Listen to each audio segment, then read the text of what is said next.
Niining panahon nga may kalisod sa pag-akses sa baratong pagkaon, nagbukas ang mga kalungsuran sa kadiwa ni ani og kita. Higayon nga makapatanyag og baratong bugas ug produktong gikan sa umahan, ang kadiwa karon nahimo na nga kahigayunan nga ang mga kabus ug nahikawan mahatagan sa tsansa nga matubag ang sa pagkaon nga panginahanglan.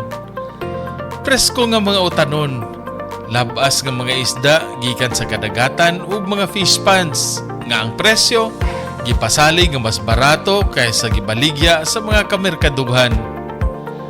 Labi na nga gipunsusiukan kay niya dinhi ang bugas humay nga sa pili nga mga sektor mapalit sa tag 29 pesos lang. May rice for all usab, bugas nga mas barato kaysa mapalit sa mall. Sa lungsod sa Lila, nahimo na nga institusyon ang kadiwa, pinaagi sa usa ka ordinansa.